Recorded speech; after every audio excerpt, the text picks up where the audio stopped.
युवा बंधुओं, नागरिक जना और मीडिया बंधुओं, साथियों, ये जो आज हम अपन गणतंत्र दिवस मना रहे हैं, इसके पीछे हमारे पूर्वजों, हमारे महापुरुषों की लंबी लड़ाई और लंबा संघर्ष का योगदान है। 15 अगस्त 1947 को जब देश आजाद हुआ, उससे पहले विभिन्न प्रकार के अंग्रेजों द्वारा लागू की गई, कभी तो 1773 में रेगुलेटिंग एक्ट, कभी 1935 में भारत अधिनियम, जिसके हिसाब से भारत चलता था। लेकिन जब भारत आजाद हुआ तो हमारे स्वतंत्रता सेनानी ने महापुरुषों ने सोचा कि देश को चलाने के लिए कैसा संविधान चाहिए, कैसी एक कानून की किताब हो जिसमें इस देश को चलाया जा सके। डॉक्टर भीमराव अम्बेडकर की नेतृत्व में एक प्रारूप समिति का गठन हुआ।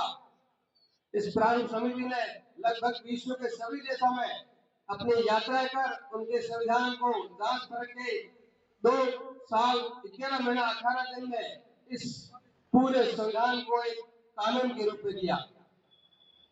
26 नवंबर को संविधान बनकर तैयार हुआ।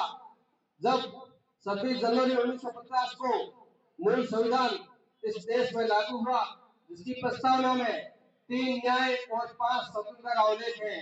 जो भारत की संविधान का जो प्रस्तावना है, वो इस देश का दर्शन है, इस देश की रूपरेखा है, इस देश के विकास का एक दर्शन है। इस देश को कैसे आगे ले जाया जाए।